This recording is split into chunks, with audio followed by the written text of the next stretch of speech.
mahabbah Sulaimaniyahnya ya. Itu biasa banget itu. Mahabbah tertinggi mahabbah Muhammadiyah. Ini bukan Muhammadiyah yang itu ya.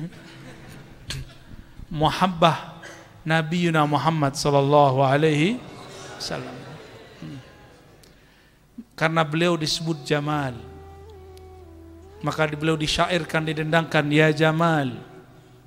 Dan beliau mengatakan Jamali nisfu Jamalu Yusuf nisfu Jamali.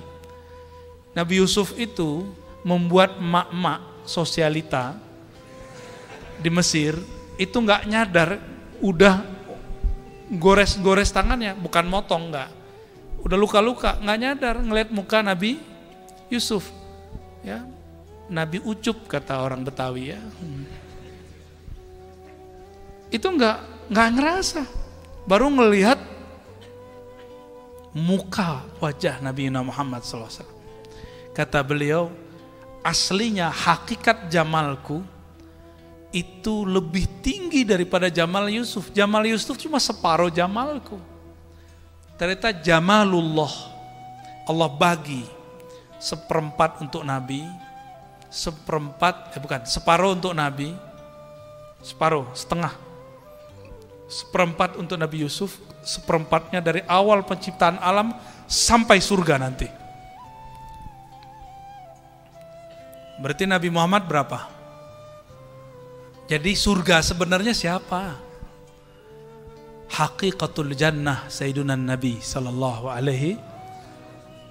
Jadi kalau selawat jangan karena pengen beli sesuatu, tapi karena pengen bersama baginda Nabi Muhammad sallallahu alaihi wasallam. Semua maksud kalian dikasih.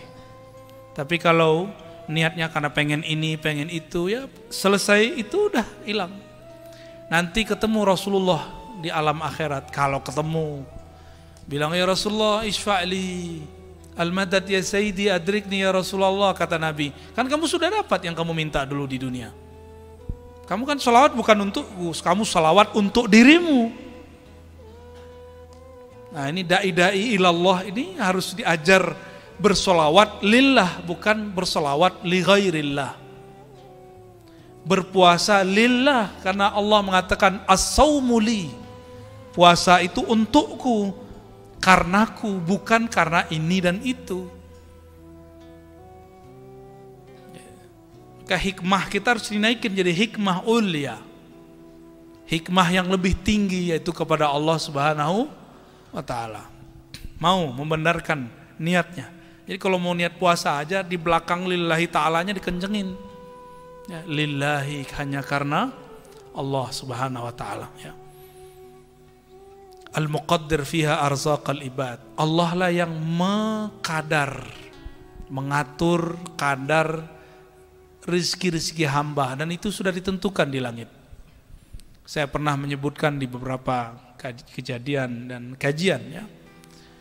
Murid Sayyidatuna Rabi'atul Adawiyah, namanya Rabi'atul Basriyah. Siapa namanya?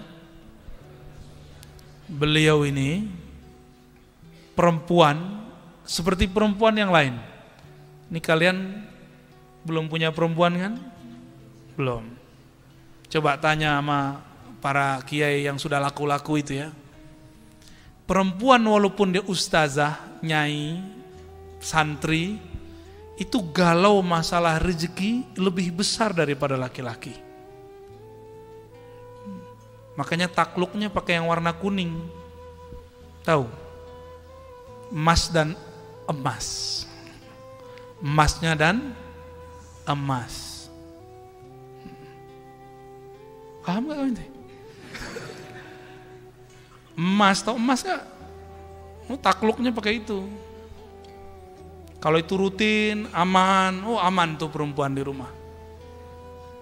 Rabi'atul Basriyah mengalami hal yang sama.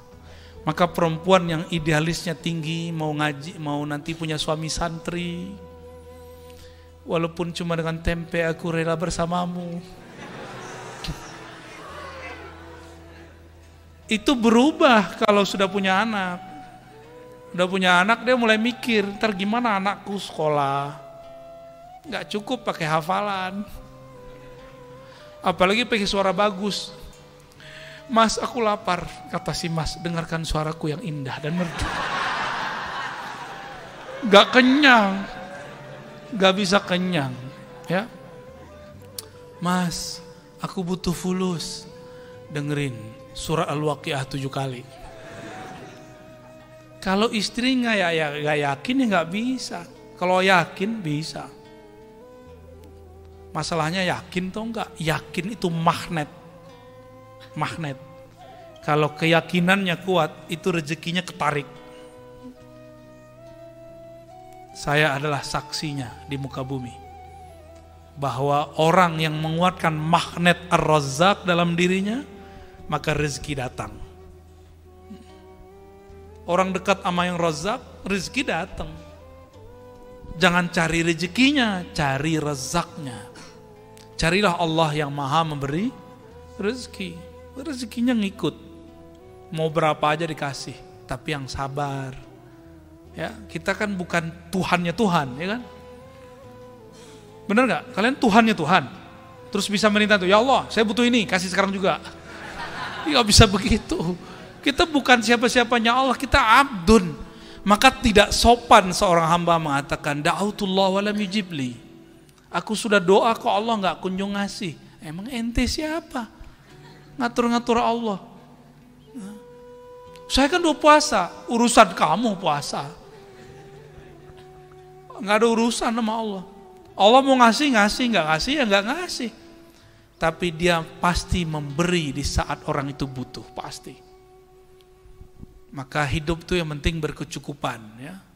Ya, kalau lagi pengen mobil cukup, pengen rumah cukup, pengen jalan-jalan cukup.